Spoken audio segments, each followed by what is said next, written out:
अस्सलाम वालेकुम dear students. आज के लेक्चर में हम बात करेंगे स्केलर्स एंड वेक्टर्स फील्ड। सबसे पहले बात करेंगे कि स्केलर फील्ड क्या होती है, उसके बाद हम बात करेंगे कि वेक्टर फील्ड क्या होती है।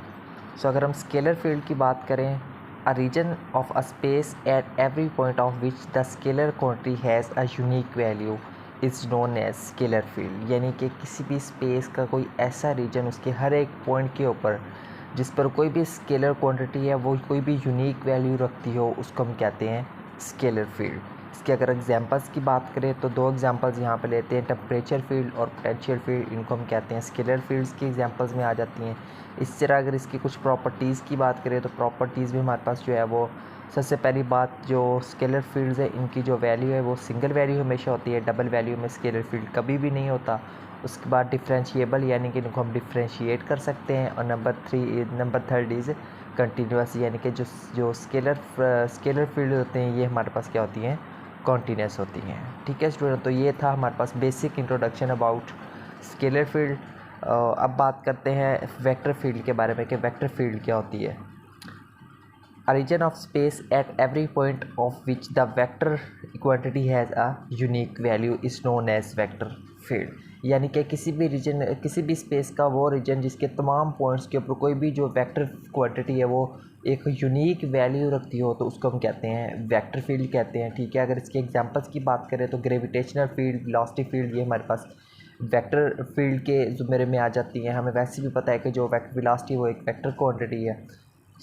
इसी तरह अगर हम वेक्टर ऑपरेटर की अगर बात करें कि वेक्टर ऑपरेटर क्या होता है, अब बेसिक इसमें ये है कि बस हमें पता होना चाहिए सिंपल कि स्केलर फील्ड क्या होती है और वेक्टर फील्ड क्या होती है। ठीक है, इसमें ज़्यादा डिटेल में जाने की ज़रूरत नहीं है। ये कुछ वो टर्म्स है छोटे छोटे जो हमें, जो नेक्स्ट आने वाले टॉपिक्स हैं ना, उनको प्रिपेयर करने से पहले या फिर उनको स्टडी करने से पहले हमें इन चीज़ों के बारे में पता होना चाहिए कि स्केलर फील्ड क्या होती है, वेक्टर फील्ड क्या होती है। अब ये कोई लॉन्ग क्वेश्चन नहीं है कि लॉन्ग क्वेश्चन आ जाएगा, नहीं, एमसीक्यूज़ में पूछे जा सकते हैं, जैसे एग्जांपल्स है, प्रॉपर्टीज़ है, डेफाइन टाइप एमसीक्यूज़ में आ सकता है, बट लॉन्ग क्वेश्चन में ये नहीं आ सकता। उनको हम सिर्फ लॉन्ग क्वेश्चंस को कवर करने के लिए जो हमें हेल्पिंग मटेरियल चाहिए, थोड़ा थोड़ा वेक्टर फील्ड क्या होती है, स्केलर फील्ड क्या होती है, इस तरह नीचे अब एक और टॉपिक डिस्कस करेंगे, डिफरेंशियल ऑपरेटर। इनके बारे में उन्हें जनरल इन्फॉर्मेशन हासिल करना हमारा मेन मकसद है बस यहाँ पर। ठीक है, यहाँ पे हमारे पास अगर हम वेक्टर फील्ड की बात करें तो वेक्टर ऑपरेटर क्या होता है। वेक्टर ऑपरेटर को हम सबसे पहली बार डेल से डोनेट करते हैं। ठीक है, ये जो हमारे पास जो ट्राइंगल उल्टी फॉर्म में आपको नज़र आ रही है ना, इसको हम कहते हैं, इसको पढ़ते हैं delta. Differential operator del is define as, यानी कि ओवरऑल इसको हम कहते हैं डेल्टा। अगर शॉर्ट फॉर्म में कहें तो हम इसको डेल भी बोल देते हैं। ये इसकी वैल्यू क्या होती है हमारे पास, इसकी हमारे पास वैल्यू होती है ये वाली, यानी कि delta is equal to partial over partial x i plus partial over partial y j plus partial over partial z k. ठीक है, तो ये इसकी वैल्यू होती है हमारे पास डेल्टा की, ये आप लोगों ने याद रखना है और इसको ज़ुबानी याद करना है। If we apply delta to a scalar field phi, यानी कि अगर फाई कोई भी हमारे पास एक स्केलर फील्ड है, अगर इसके ऊपर हम डेल्टा अप्लाई करें तो वो क्या हो जाएगा, डेल्टा फाई किसके बराबर आ जाएगा, यानी कि इस डेल्टा की जगह पे जब हम इसकी वैल्यू ये वाली पुट कर देंगे तो ये फाई इन सबके साथ मल्टीप्लाई होगा। जब इसको इन तमाम फंक्शन के साथ मल्टीप्लाई करेंगे तो हमारी कौन सी फॉर्म मिल जाएगी, ये वाली फॉर्म मिल जाएगी। ठीक है, इसको हम क्या देते हैं, इक्वेशन नंबर 2।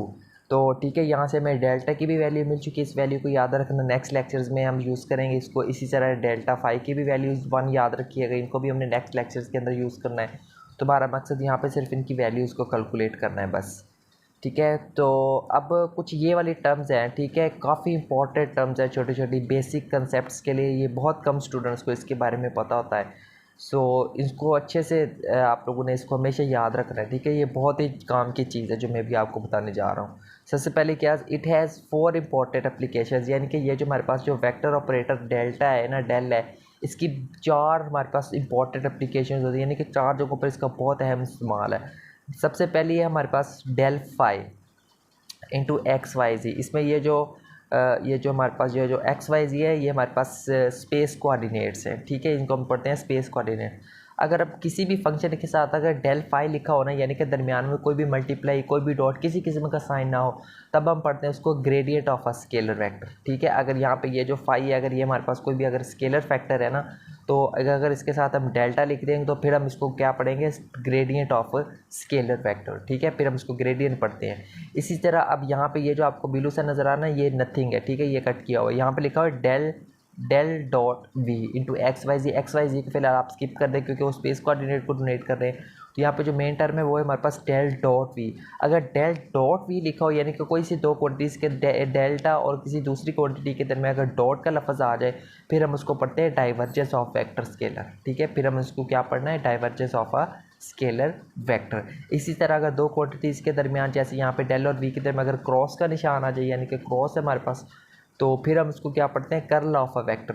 ठीक है, फिर हम इसको पढ़ेंगे कर्ल ऑफ अ वेक्टर। इसी तरह अगर हमारे पास डेल स्केयर यानी कि दो अगर डेल हमारे पास लिखे हो जैसे डेल डेल तो डेल स्केयर बन जाएगा ना, तो फिर हम उसको पढ़ते हैं लैप्लासियन ऑपरेटर, फिर हम इसको कहते हैं लैप्लासियन ऑपरेटर। ठीक है स्टूडेंट, तो ये इसकी चार मेन इंपॉर्टेंट एप्लीकेशन थी। यानी कि जब सिंपल डेल फाई लिखा होगा तो फिर हम उसको पढ़ेंगे ग्रेडियंट ऑफ स्केलर फंक्शन। जिस तरह हम अगर डेल डॉट वी लिखा हो तो हम उसको पढ़ेंगे divergence of a vector field. और इसी तरह से अगर हमारे पास डेल क्रॉस भी लिखा होगा तो इसको पढ़ेंगे कर्ल ऑफ अ वेक्टर। और इसी तरह अगर डेल स्केल लिखा होगा तो फिर हम उसको पढ़ेंगे लैप्लासियन ऑपरेटर। ठीक है, ये बहुत इंपॉर्टेंट चीज़ें हैं छोटी छोटी जिनके बारे में आप लोगों को अच्छे से इंफॉर्मेशन होनी चाहिए। ठीक है स्टूडेंट्स, तो ये था हमारा आज का lecture about scalar field and vector operator.